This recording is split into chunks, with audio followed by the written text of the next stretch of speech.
বিষয়ের উপরে আলোচনা করার জন্য এবং শোনার জন্য সমবেত হয়েছি। আল্লাহ তাআলা যদি আমাদেরকে সুযোগ করে না দিতেন, তৌফিক না দিতেন, তাহলে আমাদের পক্ষে আমাদের আশেপাশে আমাদের রুমের অন্যান্য ভাইয়েরা যেভাবে আজকের এই গুরুত্বপূর্ণ মহতী প্রোগ্রামে আমাদের পাশে বসে থাকার কথা ছিল, আসতে পারেন নাই, আমরাও তাদের মতো আসতে নাও পারতে পারতাম। যে আল্লাহ তাআলা আমাদেরকে এখানে এমন কোরআন এবং হাদিসের আলোকে নিজের কিছু আলোচনা শোনার জন্য এবং সেই কোরআন এবং হাদিসের আলোকে নিজের জীবনকে গঠন করার জন্য যে আলোচনা, সেই আলোচনায় সমবেত হওয়ার জন্য তৌফিক দিলেন, সেই আল্লাহর দরবারে শুকরিয়া আদায় করছি, আলহামদুলিল্লাহ। সম্মানিত ভাইরা, আমরা যারা এখানে উপস্থিত হয়েছি, আমরা যদি এই প্রোগ্রামে না আসতাম তাহলে এই সময়টাতে কি করতাম? যে মোবাইল টিপতাম। ভাইরা আরো 2-3 জনের একই কথা। আর সবাই একই কাজ করতাম না, শুয়ে থাকতাম। আর যদি শুয়ে থাকলে ঘুম আসলে তো ঘুমাই যেতাম, আর যদি জাগন থাকতাম তাইলে মোবাইল টিপতাম।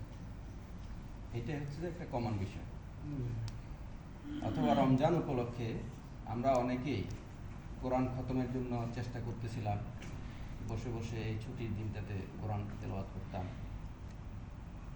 অথবা আমরা যারা আমাদের বাসার মধ্যে তাফসির আছে, আমরা তাফসির পড়ে পড়ে দেখতাম আল্লাহ তাআলা যেই রমজান নাজিল করেছেন আর যেই রমজানে আমাদের জন্য একটি কিতাব নাজিল করেছেন, সেই কিতাবে আল্লাহ তাআলা আমার জন্য কী কথাগুলো বলেছেন সেগুলো একটু বোঝার চেষ্টা করি। অথবা আমরা চেষ্টা করতাম যে আমি যেহেতু কোরআন সম্পর্কে ভালো জানি না, হাদিস সম্পর্কে ভালো গভীর জ্ঞান নেই, অথবা অধ্যয়ন করতে জানি না, দেখে দেখে পড়তে জানি না, অথবা পড়ার মতো আগ্রহ কম, সুতরাং ভালো একজন মুফাসসিরের ভিডিও রেকর্ড ইউটিউব অথবা ফেসবুক চালু করে সেগুলো শোনার চেষ্টা করি। এই কাজগুলো আমরা করতাম।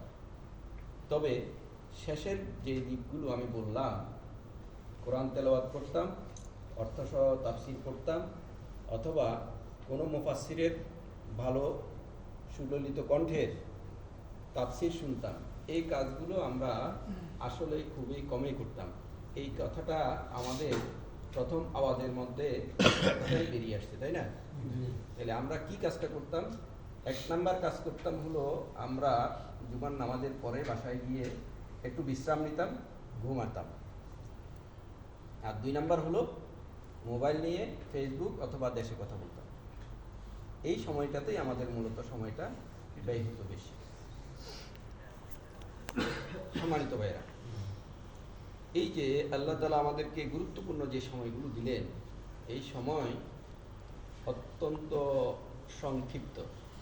আর এই সময়গুলো যে আমরা এখানে বসে এই যে কথাগুলো এখন বললাম 3 মিনিট ধরে, এই কথার মাধ্যমে বোঝা যাচ্ছে যে আমরা আমাদের সময়গুলোকে গুরুত্বপূর্ণ কাজে ব্যয় না করে কম গুরুত্বপূর্ণ কাজে আমাদের সময়